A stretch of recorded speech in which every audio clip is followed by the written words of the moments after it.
Sankareshwari, Assistant Professor of Physics. Today I am going to explain about solar thermal systems. First, the energy sources can be classified into two types. They are conventional energy sources and non-conventional energy sources. Conventional energy sources are also called as non-renewable energy sources. Example, fossil fuel, wood, coal, etc. Non-conventional energy sources are also called as renewable energy sources. Example for renewable energy sources are solar energy, wind energy, tidal energy, etc. So, what is the importance of non-conventional energy sources or renewable energy sources? Due to the demand of energy due to rapid industrialization and population growth, and the conventional sources are bound to finish up one day. The conventional sources also cause pollution, and large hydro resources affect wildlife, and they cause deforestation and pose various serious problems.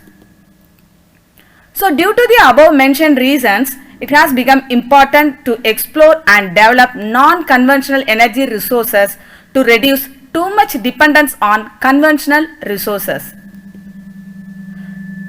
So, let me explain the merits of non-conventional energy sources. We know that non-conventional energy sources is also called as renewable energy sources.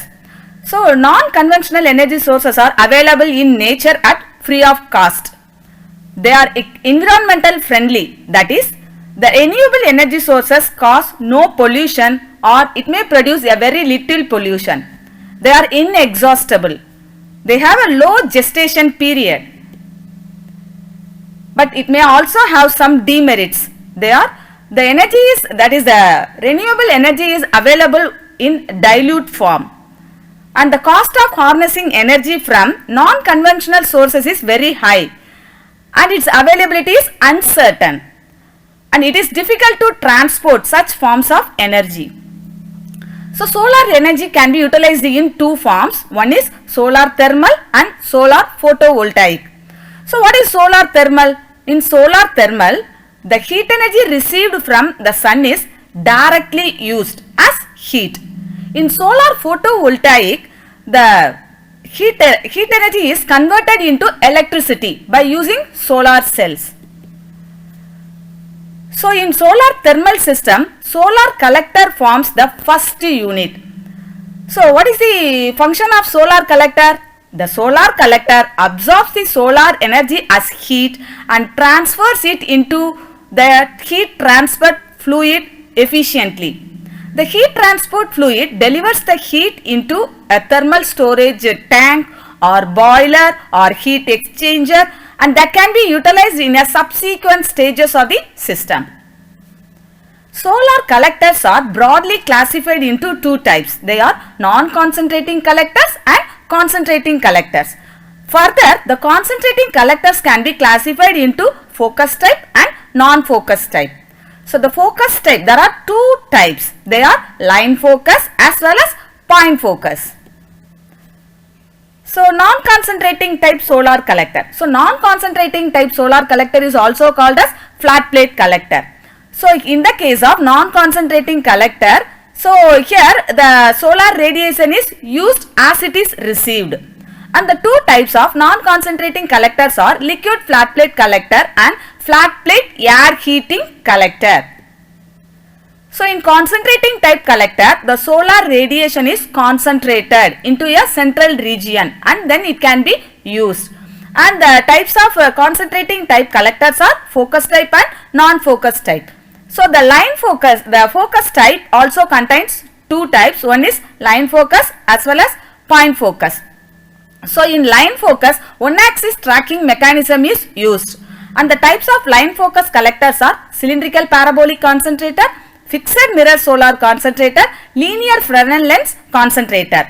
And the point focus collector uses two axis tracking mechanism, and its types are paraboloidal disc collector, hemispherical bowl mirror concentrator, circular Fresnel lens concentrator, and central tower receiver. So, non-focus type has two types. They are modified flat plate collector and compound parabolic concentrating type collector. So in the case of concentrating solar collector, first the solar radiation is converged from larger area into a smaller area by using some optical device, that is optical reflectors. Normally highly polished mirrors are used as reflector to focus the solar radiation into a central portion. So the solar radiation contains two types of radiation. They are beam radiation and diffused radiation. So the beam radiation has unique direction. So in the case of concentrating solar collectors, 90% of beam radiation is used. And here the concentrating type of solar collectors require tracking mechanism. And here it requires more maintenance. By using concentrating solar collectors, high temperature can be achieved. So in the case of non-concentrating collectors, both type of radiation, that is beam radiation as well as diffused radiation can be used. And it is simple to construct because tracking mechanism is not required in the case of non-concentrating solar collectors. And the performance of the solar collector is indicated by three parameters. They are collector efficiency, concentration ratio, then temperature range. So collector efficiency. Collector efficiency is nothing but the ratio of the energy actually absorbed and transferred to the heat transport liquid by the collector to the energy incident on the collector. And the concentration ratio is the ratio of the area of aperture of the system to the area of the receiver. Temperature range is the range of temperature to which the heat transport fluid is heated up by the collector. So in flat plate collectors, no optical system, that is no reflectors are used to concentrate the solar radiation. So the concentration ratio is very low in the case of flat plate collectors and its value is 1. So due to this reason, very low temperature of the order of 100 degrees Celsius can be achieved by using flat plate collectors. But the line focus collectors have the concentration ratio up to 100. So the temperature range is of the order of 150 degrees Celsius to 300 degrees Celsius in the case of line focus collector. The point focus collectors have the concentration ratio of the order of thousands. So by using point focus collectors, we can achieve a temperature in the range of 500 degrees Celsius to 100 degrees Celsius. So such high temperature can be achieved by using point focus collectors. Thank you.